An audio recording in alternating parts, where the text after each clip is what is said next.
여기 살아봐서 아시지만 정말 이분들은 영어권에서 영어를 말할 줄 알고 다양한 문화 속에서 문화 적응을 쉽게 할 줄 알고 아주 가난한 가운데 지내봤기 때문에 어디에 가든지 적응을 하며 살 수 있습니다.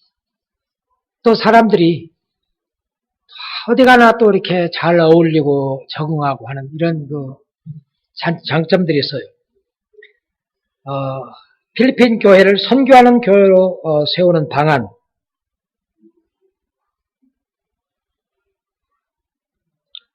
라이프 디 윈터는 한국인들과 미국인들을 위한 도전, The Challenge for Koreans and Americans Together라는 그런 강의에서 LA 지역에 있는 한인들 선교 단체들을 위한 단체장들을 위한 세미나에서 이런 말씀을 했어요. 역사가 증거하는 가장 좋은 선교 전략은 단순히 교회를 개척하는 것이 아니라 선교회를 세우는 것이다. 모든 서양 선교 역사에서 가장 큰 약점은 의도적으로 선교 기구들을 세우지 않은 것이다. 모든 개신교 선교 역사에서 가장 심각한 실수는 서양 선교회가 선교 현장에 선교 구조를 만들지 않았다는 것이다. 교회를 설립하는 것이 중요하지만 선교회를 세우는 것은 보다 더 전략적인 일이다라고 말을 했습니다. 서양 선교사들이 지구촌 각곳에서 선교 사역을 하는데 그들을 위하여 교회도 세우고 학교도 세우고 병원도 세우는 그런 일을 했어요. 그러나 그 나라 교회들이 자기 민족들, 자기 나라 안에 있는 다른 민족에게나 다른 나라에 가서 선교하는 교회가 되도록 선교교회를 세우는 일을 실패했다 그 말입니다. 한국에 온 선교사들은 달랐어요. 한국에 온 선교사들은 선교사들에게 선교의 비전을 심어주고 선교사가 선교 현장에 나가서 선교를 잘할 수 있도록 멘토링을 해주고 연결을 시켜주고 처음부터 선교위원회의 회원이 되어가지고 그들을 안내하고 처음부터 문서를 통해서 어제 말씀드린 것처럼 데이비드 리빙스톤의 아프리카 선교에 대한 창간호부터 그걸 실어가지고 매주 사람들이 그걸 읽고 선교에 대한 의식을 갖게 하고 한국인들이 그때 그런 의식이 없을 때 잡지들을 통해서 또 코리안 미션 필드라는 한국에 와 있는 서양 선교사들이 회람하고 번국교회 또 후원자들에게 보고 양식의 그런 요즘 주간 신문처럼 그렇게 만들어가지고 한국교회 선교사들이 하고 있는 일들을 거기 알리고 필요를 말하고 감사한 일을 알리고 그 다음에 선교 보고를 하게 하고 이런 노력을 해줬어요. 우리가 어느 나라로 선교하러 가고 싶어도 갈 방법이 없을 때 연결해주고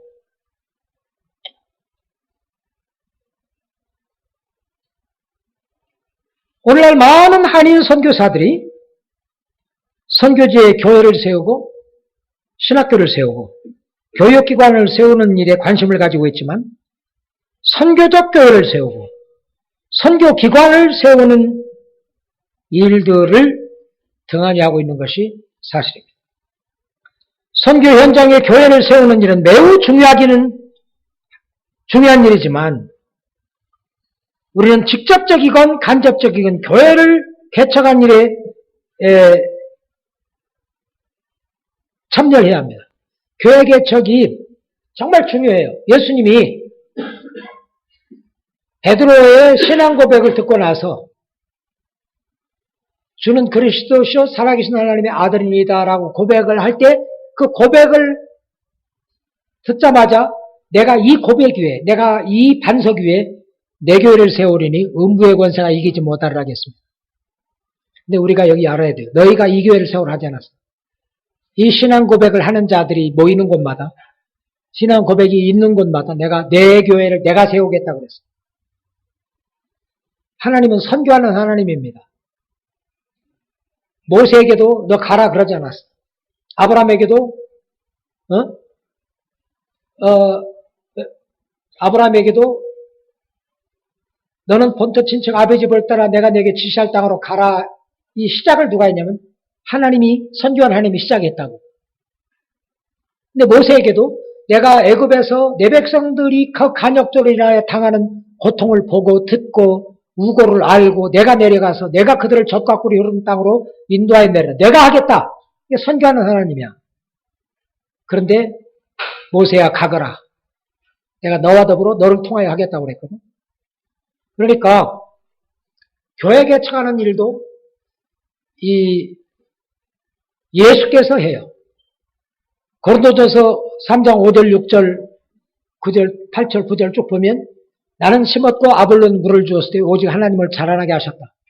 심는 이와 물 주는 이는 아무것도 아니로되 오직 자라나게 하시는 하나님뿐이니라.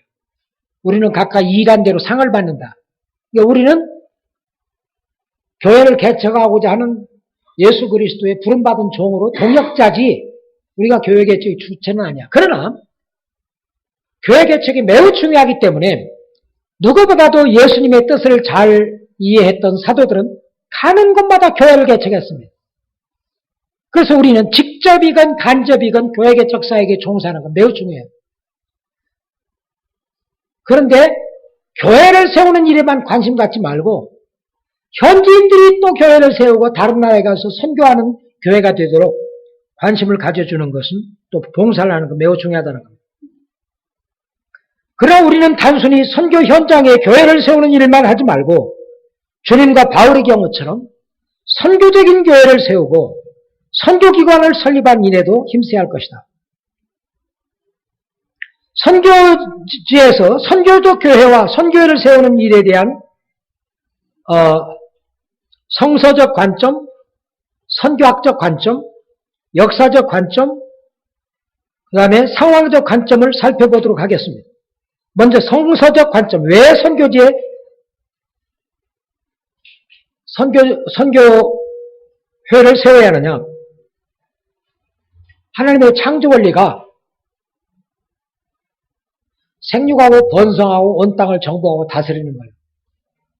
생육은 내가 그냥 be fruitful, 내가 열매를 맺는 거야. multiplied는 뭐냐면 기하급수적으로 이제 spiritual multiplication, physical multiplication, multiplication이라는 것은 나만 하는 게 아니라 다른 사람이 더불어 사는 거예요.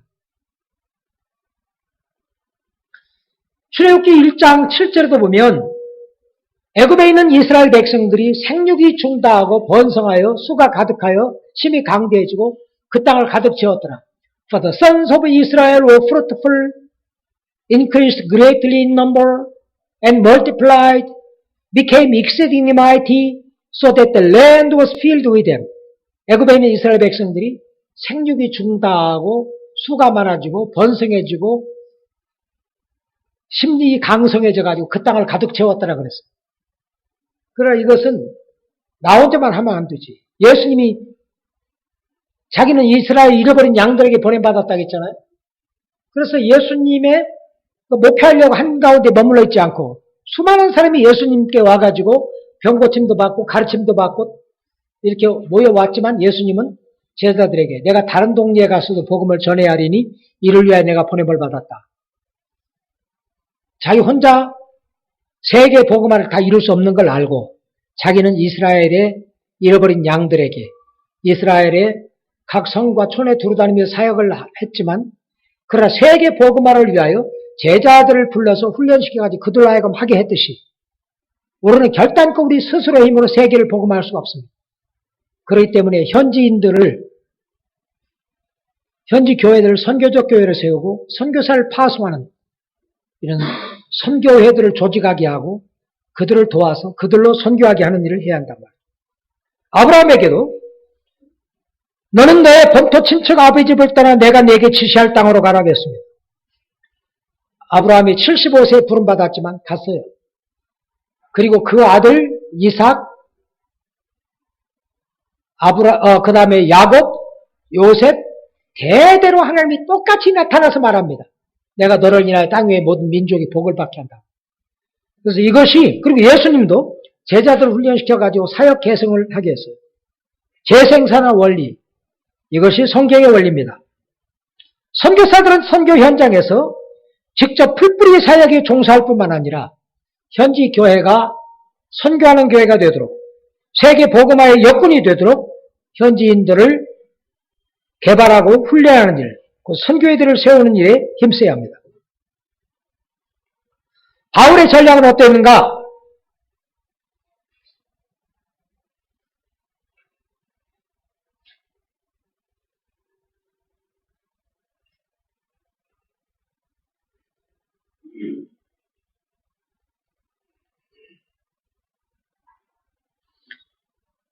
데살로니가전서 1장 6절에서 8절 보면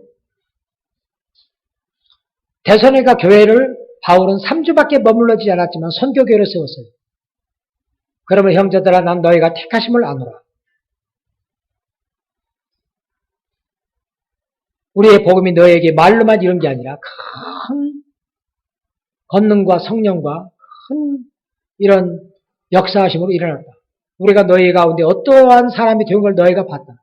너희가 많은 환난 가운데서 우상을 버리고 살아계신 하나님께 돌아와서 우리와 그리스도를 본받는 자가 되었으며 우리와 그리스도를 본받는 자가 될 뿐만 아니라 너희가 마게도냐와 아가야 여러 사람들에게 본이 되므로 주의 말씀이 너희에게 뿐만 아니라 아가야와 마게도냐에 뿐만 아니라 온 세상에 전파되었으니 내가 할 말이 없다 그랬어요.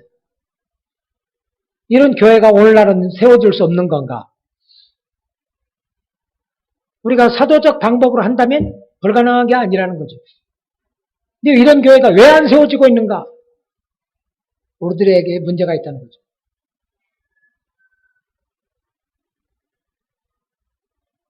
디모데후서 2장 1절 2절에서도 바울은 그러므로 내 사랑하는 아들 디모데야 네가 그리스도 예수 안에 있는 은혜 속에서 강하고 또 네가 많은 증인 앞에서 내게 들은 말을 충성된 사람들에게도 가르치라. 저희가 또 다른 사람에게 가르칠 수 있으리라.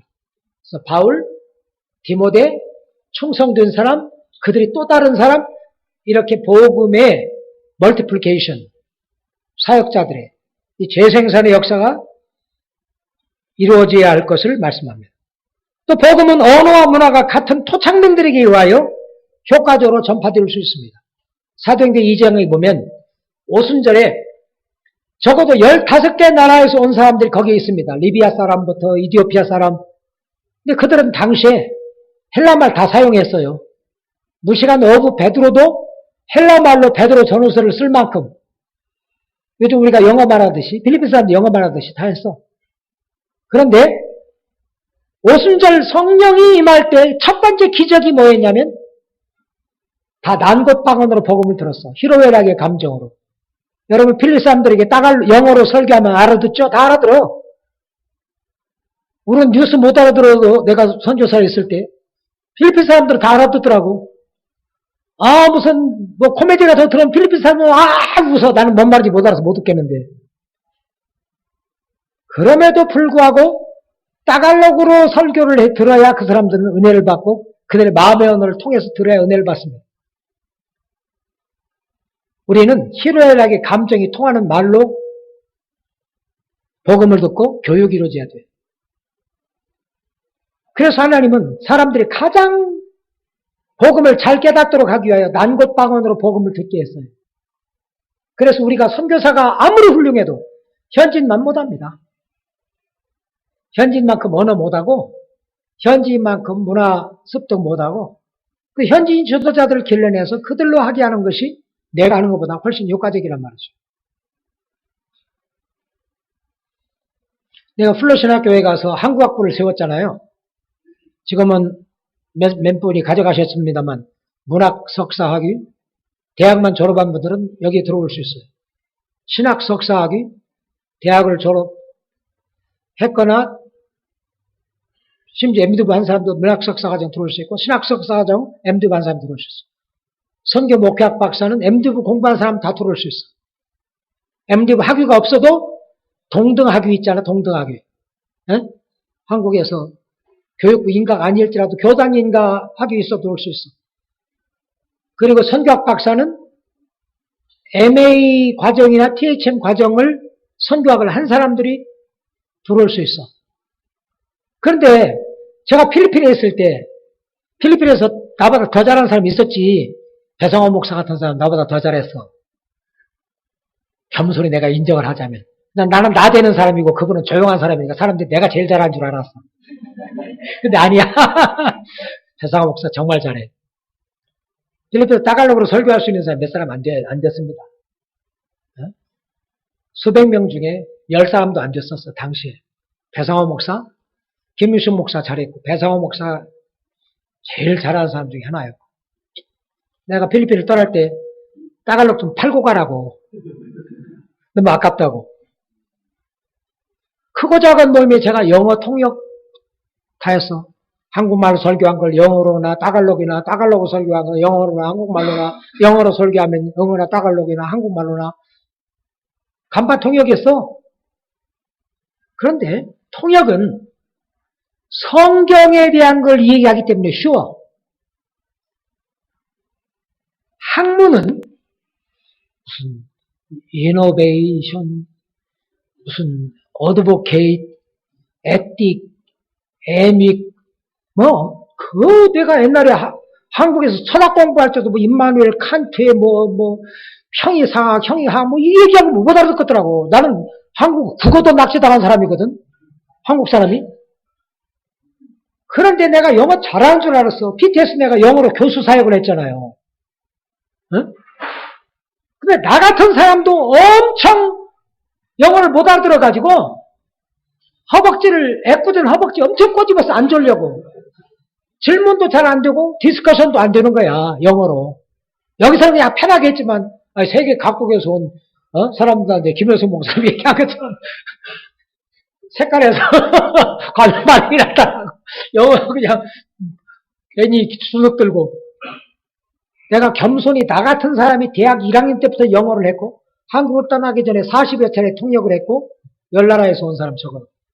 필리핀에서 간판 통역을 하고 필리핀 같은 영어를 공용어로 사용하는 데서 교수 사역을 한 사람인데 나 같은 사람이 가가지고 헤맸다면 그리고 장신을 졸업한 어떤 지금 철학 박사가 교수하는 사람이야. 그분이 나한테 와서 그러더라고. 교수님, 저는 토플 넉넉하게 합격하고 들어왔습니다. 그런데 여기 와가지고 솔직히 나한테 너 얼마나 알아들었냐 물어보면 절반 알아들어서 많이 알아들었습니다. 절반 알아들은 것 가운데 몇 프로 이해했느냐 물어보면 또 다른 문제입니다. 너무 충격을 받은 거야. 우리 플러신학교 교수들이 전체 교수 8, 90명 되는데 나하고 김세훈 박사하고 이정석 교수하고 돌아가신 몇 분을 패널을 이렇게 앞으로 앉혀놓고 한국 학생이 엄청나게 많은데 한국 학생들이 졸거든 공부 시간에. 그러니까 한국 학생들은 왜 그렇게 질문도 없고 토익 참여도 안 하고 왜 이렇게 좋냐 그러더라고. 그러니까 어떤 사람이 한번 시켜보라고 시키면 잘한다 그러니까 김세훈 박사가 노 시켰는데 뭔 말 못 알아들어가지고 당황하게 만들면 그 충격이 한두 달 간다고. 시키면 안 된다고. 그들이 좋은 건 못 알아들어서 그렇다고. 나한테도 우리 대학원장이 자기가 모든 한인교회 담임 목사들에게 편지를 쓰겠는데 어떻게 생각하냐 하더라고. 그래서 편지를 왜 쓸래? 그랬더니 아마 우리 한인 학생들이 너무 새벽 기도부터 수요일 기도에 혹사를 당해가지고 졸고 있는 것 같은데 공부하는 학생들은 조금 여유를 주라고 현자한다. 내가 그렇게 하지 말라고 그랬어요. 왜 내가 강의할 때는 한국말로 강의할 때는 한 주간 아침 8시부터 저녁 5시까지 월요일부터 금요일까지 강의하는데 안 좋은데 왜 영어 강의 졸겠냐고. 못 알아들어서 그렇다고 내가 그랬거든. 그래서 제가 한국말 프로그램을 학교를 설득해서 만들었습니다. 그러니까 한국 사람들이 한국말로 문학 석사, 신학 석사, 선교 목회학 박사, 선교학 박사 학위를 한국말로 할 수 있게끔 공부할 수 있게끔. 그래서 한국말로 이 마음의 언어로 희로의 감정이 통하는 말로 이제 복음이 전파되게끔 한 것을 내가 들어서 학교를 설득했어요. 그리고 선교지였던 안디옥 교회의 선교사 파송. 안디옥 교회 선교지였잖아요. 유대인 이민자들이 와요 세워졌잖아요. 바나바가 가서 목회했잖아요. 그 교회가 선교했잖아요.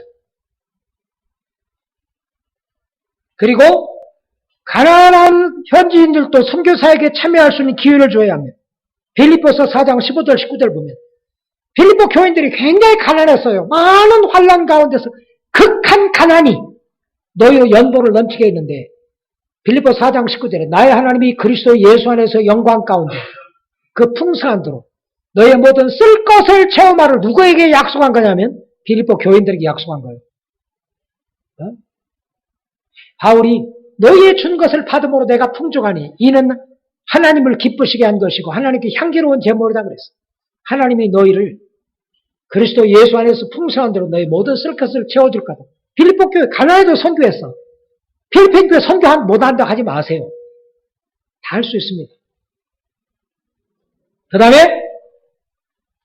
선교학적 관점. 현지 교회를 선교교회로 세워야 할, 선교교회를 세워야 할 이유? 현지 그림에 나옵니다만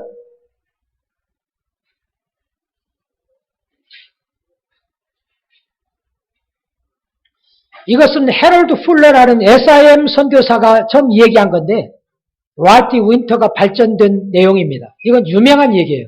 여러분 이것들은 알아야 돼요. 이것은 본래는 선교부와 현지 교회와의 발전 단계 4단계를 말한 거예요. 달리 말하자면 선교사와 현지인 간에 어떤 관계를 맺지 않느냐. 그럼 이것은 오늘날 세계 모든 선교 현장을 돋보기로 보면 관점에서 보면 4종류로 나뉘어요. 어떤 데는 개척자 단계 선교지가 있어요. 비전도 종족이 있어요. 복음을 못 들어봤거나 복음을 극히 들은 사람 수가 적은 개척자 단계. 여기는 선교사들이 모든 걸 다 해야 돼요. 현지인이 없으니까. 전도도 성경 가르치는 것도 교회 개척도 현지인이 선교사가 다 해. 개척자 단계, 파이오니어 스테이지. 그리고 어떤 선교지는 이미 파이오니어들이, 개척자들이 와가지고 교회를 많이 개척하고 현지 교회도 있어가지고 그건 아직 어려. 그 선교사들이 아직도 경험 많고 지식 있는 선교사들이 와가지고 그들을 부모가 자식 가르치듯이 훈련하고 가르치고 하는 부자관의 단계, 페어런트 스테이지가 있어. 어떤 선교지는 상당히 성숙하게해서 그 선교사들이나 현지인이나 거의 대등해. 그 협력해가지고 동반자 사역을 하는 데가 있어. 어떤 선교지는 더 이상 서양 선교사들이 필요 없는 데가 있어요. 예를 들어 한국 같은데, 미국 같은데 100% 필요 없는 건 아니야. 사실은 지금도 서로 교류하고 하는 게 있어야지. 그러나 일반적으로 보면 이건 이제 파티스펀 스테이지. 현지인들이 주가 돼서 하고 외국 사람들은 그 참여해 주는 것을. 이건 선교부와 선교지도 이런 데가 있고 선교부와 현지 교회 관계를 살필 때 되게 이래. 처음에는 선교부가 모든 걸 다 하는 거야. 필리핀 장로교단이 여기 와서 필리핀 장로교단 개척할 때 선교사들이 다 직접 했거든. 그래서 조금 노예를 조직하면서부터는 부자간의 관계가 형성이 됐어. 그 다음에 되니까 총회가 조직이 되고 동반자 관계가 형성이 됐어. 지금은 현지 교회가 리더가 되어 이끌어가고 선교사들 그걸 돕는 사역을 하는데 선교사들 이걸 잘 안 해. 선교사들 계속 벗어놓으려 하려고 그래. 여전히. 그러니까 선교교단 총무 지내던 분이 뭐라고 한 줄 아세요? 우리 닥터 박도 잘 아는 사람인데 지금 미국에 옛날 나하고 함께 일하던 사람 나한테 와서 뭐라고 하냐면 닥터 박 필리핀 장로교단 목회자들이 한국 선교사들을 다 내보내기 전까지는 필리핀 장로교단은 소망이 없다고 생각하는데 말하는데 어떻게 생각하냐 그러더라고. 너는 어떻게 생각하냐 내가 물었거든. 그랬더니 정말 우리에게 와서 말씀을 전해주고 학교도 세워주고 우리에게 부모 같은 사람인데 우리가 내보내지는 못한다. 쫓아내지는 못한다. 그런데 자기 발로 나가줬으면 좋겠다. 그렇죠. 필리핀 사람들이 우땅랑 로비도 있고 그런데 어떻게 그렇게 야박한 사람들이 아니거든. 나쁜 사람들도 있지만 일반적으로 착해. 모진 사람들이 아니야. 근데 자기 발로 나가줬으면 좋겠다고 하더라고. 선교사들이 너무 오랫동안 보수 노릇 하려고 하는 거야. 보수 노릇 하려고 하는 거야. 자기가 돈 준다고 해가지고 다 어리게 보이고. 그러니까 어느 시대인데 자기들이 돌아가면서 총회장하고 말이야. 교단 대표들이 한 번씩. 그 다음에 지금도 돈 몇 푼 주면서 서울도 가끔 데리고 가면서 특혜도 주면서 그냥 영향을 주는 거야. 그러니까 그 필리핀 교단 총받은 사람이 왜 그런 말을 하냐면 정말 현지인들이 주인의식을 가지고 자주정신을 가지고 책임감을 가지고 하는 게 아니라 선교사한테 쉬운 돈 받아먹는 재미로 비굴하다 이거야. 또 선교사들 그들을 이용하고 있고 돈 좀 주면서. 여기 보면 처음에는 할 수 없어. 현지인이 없으니까. 그래 개척자 단계에서 이제 열매가 있고 교회도 세워지고 현지인도 믿는 사람도 생기고 하면 선교부는 현지 교회를 즉 그전같이 내 혼자 내 마음대로 하지 말고 이렇게 격려하면서 가르쳐가면서 현지 교회 의견을 존중하면서 이럴 때는 어떻게 하면 좋겠냐고 이렇게 하면서 키워가면서 해야 한다. 이때는 조심해야 할 게 가부장적으로 이러라 저러라 하면 안 된다. 근데 한국 사람은 체질상 일률적이야. 어디 짜장집에 가면 짜장 10그릇 통일이요. 나 짬뽕 먹고 싶은데 인마 주는 대로 먹어. 시간 없어. 우리는 가면 요즘 좀 달라지고 있지만 다방 커피 내와. 난 당이 좀 있어가지고 거기다 막 설탕 넣고 프림 넣고 하면 안 되거든. 나는 블랙을 먹거든. 그런데 안에 다방냥 설탕 실컷 부어가지고 와서 먹여. 음식도 그냥 부모들이 먹이는 거지 뭐 먹을래 안 해. 미국 사람들은 다 물어보거든. 피자 하나 먹어도 타핑에 거기에 뭘 얹어 먹을래? 에? 거기에 이 고추냐? 에? 거기에 무슨 또 그 머시룸 에? 이냐? 얼마나 서로 다양한지 몰라. 고기를 굽더라도 웰던이냐, 미디움이냐, 레어냐, 미디움 레어냐, 미디움 웰이냐. 그 각 사람의 특징을 다 존중하는 거야. 근데 우리는 그냥 시키는 거야. 이렇게 하라, 저렇게 하라. 모든 걸 내가 다 결정을 해. 그러나 이 부모 단계에서 조심해야 할 것은 가부장적으로 이러라 저러라 간섭하는 이런 건 조심해야 돼. 현지인을 정말 바로 지도자로 키우려면 처음부터 준독 들어놓으면요 절대 못합니다. 처음부터 준독 들어놓으면 계속 간섭하고 지도 안 해주면 못해요.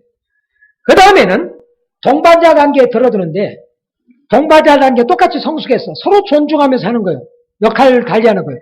근데 이때 선교사들이 조심할 일은 영적으로 나빠진 게 아니야. 선교사가 인격적으로 나빠진 게 아니야. 똑같은 선교사야. 그런데 개척자 단계와 부모 단계, 곧 전도자 단계와 교사 단계에서 존경받던 선교사가 태도 변화를 하지 않으면 이 동반자 단계에 있을 때 배척을 당합니다. 현지인들보다 배척을 당해. 대개 부모들 우리나라 그거 보면 맨날 보니까 비 오는데 그냥 텐트 치고 어디에 어머니가 살더라고. 이 가족은 그냥 밥을 해다 갖다 주는 거예요. 거기서 어머니가 그냥 버림받은 거예요. 자식한테. 어릴 때는 어머니 아버지 어디 가든지 쫓아다녀. 쫓아다닐 때인지 아닐 때인지도 모르고. 근데 벌써 중고등학교 가도 어디 가자면 어디? 안 가 그랬는데. 존중해야 하는데 존중 안 하면 버림받아 부모가. 그런데 태도 변화 안 하면 동반자 단계에서 버림당하는데 이 동반자 단계에 이르렀을 때 우리 GMS에서 돈을 끊었거든. 현지인들이 끊는다고 끊었어. 고시는 마음대로 주고 장학금까지 주고 통합 측에서는 그냥 정책도 없고 그런데 합동 측에서 끊자해가지고 끊었어. 같은 교단 내에 있으면 통일을 해야 하는데 지금도 여러 사람들이 함께 일하면서 통일이 없어. 서로 사람들을 자기가 더 끌어다가 그냥 자기 방식대로 하지. 그래서 지금 선교사들이 계속 머물러 있는 것이 현지인들이 한심스럽다 그런 거야. 절대 현지인 발전이 안 이루어진다. 이런 가운데 있을 때는. 그러는데 이때 몇몇 단체를 몇몇 교회를 끊었거든. 이 돈이 끊어지고 나니까 그전에는 예스 하면서 저 산에서도 뛰어오고 저 섬에서 뛰어오더니 이제는 말을 잘 안 듣는 거야. 그러더니 선교단체 대표들 나오라고 하더라고. 통합측 대표 지부장, 합동 지부장, 합동 보수 지부장, 고신 지부장, PCH 지부장 다 나오라고 하더니 우리가 지은 학교, 우리가 만든 회의실, 우리가 만든 식탁에 다 앉혀놨어. 그래서 우리가 불러온 거야 처음으로. 그래서 왜 이 사람들이 불러왔나 했더니 자기들끼리 서로 네가 이 얘기해 서로 그러더라고. 근데 손 좀 봐주자 한 거야. 그런데 그 중에 용감한 친구가 딱 나서더니 이게 말을 하기가 좀 불편한 거야. 이제 정말 호된 얘기를 하려다 보니까 미셔너리들 너네들이 우리 교단 발전에 앱스테클들이라는 거야. 장애물들이라는 거야. 영어도 못하는 사람들이 무슨 선교사냐고. 그리고 자기 선교단체 하나씩 가지고 있으면서 비자 문제 당신들이 해결하라고. 왜 우리 데리고 다니면서 바쁜 사람들 하냐고. 그리고 호주머니에서 째째하게 돈 내가지고 이렇게 그냥 사람들한테 주지 말고 교단에 돈을 내서 교단 해결하여금 주게 하고. 그리고 세상에 장로교회가 많은데 왜 한국 사람들만 자꾸 다른 사람하고 교류를 못하게 하냐고. 어떻게 할래? 이 종이를 가지고 오더니 여러 페이지 종이를 이게 뭔지 아냐? 이게 새로 만든 헌법이고 세게 등록하려고 바일로다. 어떻게 할래? 제대로 할래? 아니면 우리하고 헤어질래? 우리가 그 PCP였잖아요. Presbyterian Church of the Philippines. 근데 이게 Association of the Reformed Pastors in the Philippines. 이걸 하나 만들어가지고 신학생까지 다 교습을 한 거야. 그래 신학교 기수사에도 다 붙어있어. 멤버 Association of the Reformed Pastors of the Philippines. 어떻게 할래? 따로 할래? 이제 헤어질래? 왜냐면 태도 변화가 안 일어나니까. 태도 변화가 안 일어나고 옛날 돈을 줄 때는 우리가 아니 껍질만 받았는데 이제는 돈도 안 주는 친구들이 뭐 이러라 저러라 하고 말이야. 말도 못하는 사람들이 무슨 Are you single or married 해야 하는데 Are you still virgin? 하고 말이야. 우리는 처녀의 아줌마야 그잖아. 그 사람이 지금까지 한 번도 남자 결혼했냐 아니냐 물어보는 게 아니라 우리 문화가 아줌마의 처녀예요 그런 거잖아. 근데 우리 선교사들이 You eat many, 많이 먹어. Help yourself라고 아이삭이 얘기를 못하고. 그러니까 현지인들이 볼 때 말이야. 존경심과 영적인 영향력으로 일을 해야 하는데 돈으로 이렇게 컨트롤하고 교단 그냥 딱 표를 몰아가지고 그냥 이번엔 누구 시키자 하고 막 학교 학장을 시키거나 뭐 하는 것도 자기 사람들 갖다 시키고 뭐 현지인이 볼 때는 한심스러운 거야 선교사들이. 이게 뭐 하는 짓거리냐고. 우리로 하여금 조금 우리가 자주정신을 가지고 하고 해야 하는데 자기들이 돈 주면서 그냥 서로 다른 단체가 그 교단 내에 막 여러 사람을 자꾸 관장을 하고 말이야. 그래서 영적으로 어쩌면 더 성숙했고 인격적으로 더 훌륭해졌을 선교사가 태도 변화를 안 하면 개척자 단계와 부모 단계, 그 전도자 단계와 교사 단계에서 존경받을 사람이 동반자 단계에 이르러서는 배척당할 수 있어요. 자식한테 부모가 버림받듯이. 그리고 동참자 단계에 이르면 완전히 그들에게 주도권을 주고 나는 그들이 도와달라는 일 하고 그들이 더 도와달라고 하면 내 역할이 끝났으면 이제 현지인도 할 수 있으면 나는 현지인이 안 하거나 못하는 일 곧 현지 교회가 선교하는 교회가 또 도와주는 일을 하거나 아니면 떠나주거나. 근데 선교사들이 오래 너무 한 지역에 남아있는 것은 결코 유익하지 않습니다. 예수님이 내가 너희를 떠나가는 것이 너희에게 유익이라 그랬어요. 내가 너희와 함께 했지만 너희 속에는 안 있었다 했잖아요. 보혜사 성령이 오면 너희와 함께 있을 뿐만 아니라 너희 안에도 계실 겁니다. 영원히 떠나지 않는단 말이에요. 그럼 예수님이 내가 너희를 떠나가주는 게 유익이라 했어요. 근데 예수님의 제자들이 다 거인이었습니까? 영적인? 11 제자가 예수의 명하시던 산에 이르러 예수를 배우고 경배하나 그 중에 의심하는 자들이 있더라 그랬어요. 한두 사람이 아니야. 그런 사람들과 어떻게 가겠어? 근데 예수님은 성령의 역사를 믿고 떠나갔잖아요. 바울이 3년 이상 머문 곳이 없습니다. 근데 우리는 3년이 아니라 30년을 머물고 있어도 안심을 못해. 교회 붙들고 있지. 내가 어떤 놈한테 이거 넘겨주나 말이야. 이렇게 하고 있어. 발전이 안 이루어지는 거야. 현지 교회가. 그래서 우리는 특별히 선교사와 현지 교회와 관계 혹은 선교와 현지 교회와 관계 발전 4단계에서 역할 변화가 있어야 돼요. 꼭 필리핀을 떠나란 말이 아니에요. 계속 존경받으면 할 수 있어요. 그러나 내가 지금까지 해오는 그런 일만 내가 그런 식으로 하려고 하지 말고 현지인들이 할 수 있는 일은 현지인들에게 맡기고 현지인들이 할 수 없는 일 그런 일을 하고 또 현지인들의 특별히 현지인 교회가 이제는 민족 복음화만이 아니라 세계 복음을 위하여 헌신할 수 있게끔 우리가 그동안에 쌓은 경험을 가지고 근데 정말 우리의 모델이 너무 중요한데 많게 see, 많게 do 그러잖아요. 원숭이는 본대로 행한다고. 정말 백문이 불여일견입니다. 100번 말하는 것보다 한 번 여러분 뭘 기계 쓰는 거 가르쳐봐요. 매뉴얼이 나와. 매뉴얼 잘 모르겠어. 근데 누가 아는 사람이 가르쳐주면 쉽거든. 운전도 아무리 강의실에서 운전 이렇게 하는 거나 가르쳐줘봐. 됩니까? 현장에 나가서 직접 해봐야 돼. 이제 그런 것들 우리가 경험 있는 사람이 보여줘야 하는데 우리 자신이 그냥 선교를 건강한 선교를 못하고 엉망을 하고 있으면서 현지인들은 그걸 보고 배우면 그대로 하는 거야. 우리 한국 선교사 이렇게 하는 건 다 서양 선교사들에게 보고 배운 거야.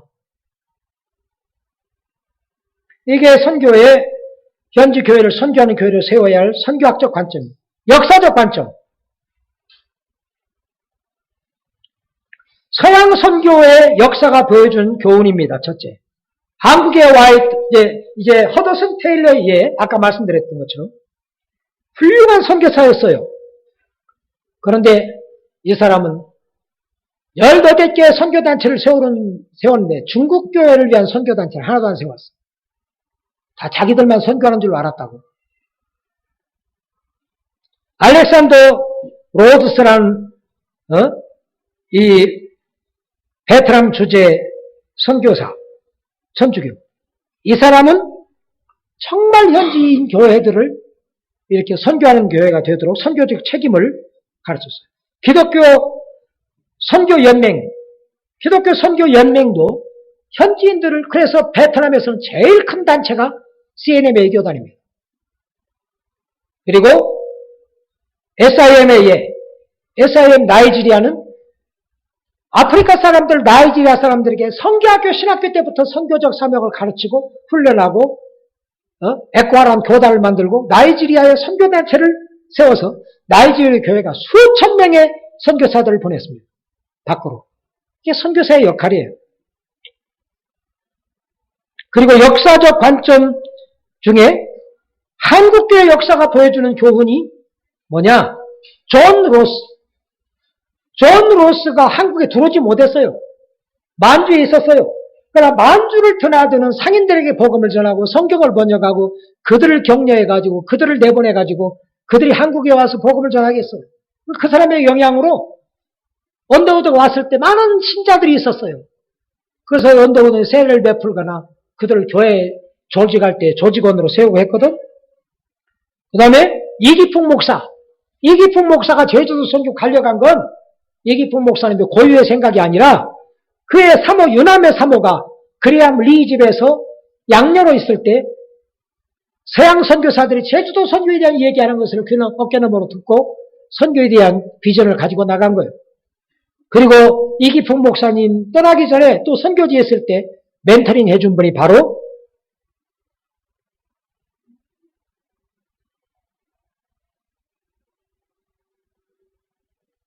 마페 선교사. 그리고 주한 미국 선교사들의 예. 윌리엄 헌트라는 사람이 한국교회가 선교하는 교회가 되어야 한다는 것을 강조하고 그분이 선교사들을 중국 선교하도록 북장로교회 이 내양에 있는 산동에 있는 선교부와 연결시켜서 선교를 도왔어요. 그리고 선교부 운영위원회에 들어가가지고 경험을 나누고 안내를 하고 조동진 박사님의 예. 조동진 박사님은 일찍이 한국교회가 선교하는 교회가 되도록 하기 위하여 50년대 말에 미국 가서 선교학을 공부하고 돌아와서 팀을 세우고 이스트 웨스트를 세우고 그리고 AMA를 세우고 TWMA를 세우고 월드링크 유니버시티를 세우고 한국교회가 선교하는 교회가 되도록 도왔습니다.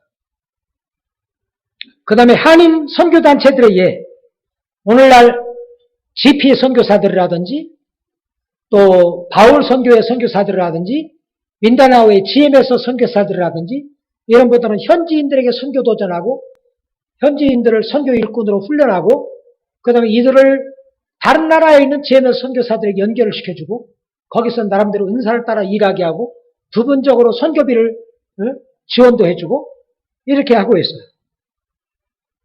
상황적인 관점.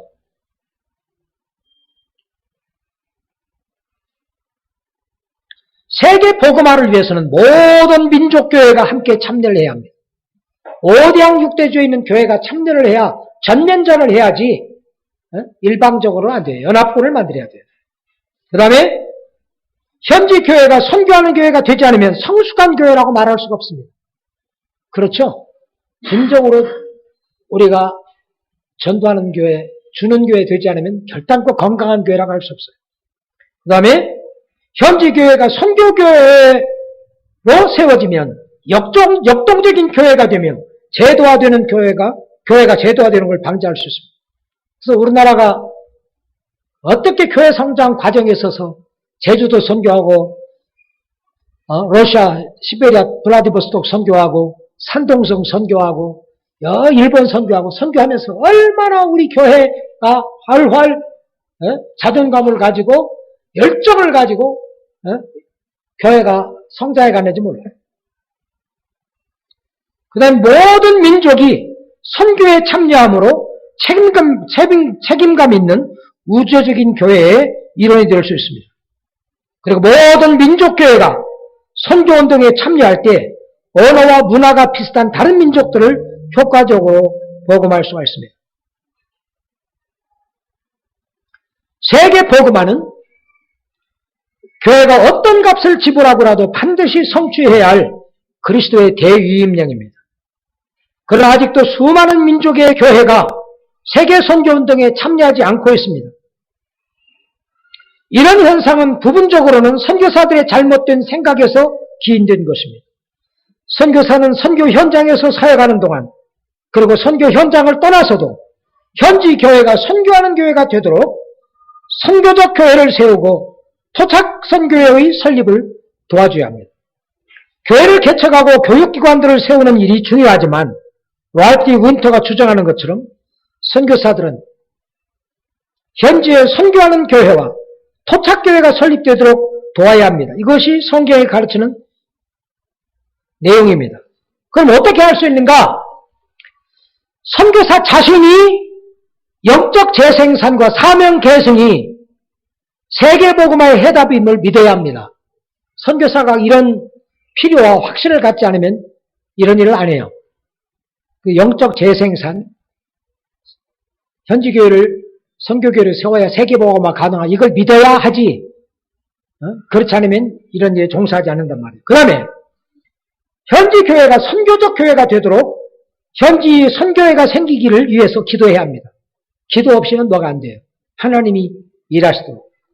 그 다음에 현지 교회로 하여금 선교하는 교회가 되도록 초기부터 설교와 가르침으로 끊임없이 도전을 줘야 합니다. 그리고 선교에 헌신된 학생들 중에 몇 명을 뽑아서 탐문한 선교에 대한 훈련을 받도록 해야 합니다. 신학교 교과과정만으로는 안 돼요.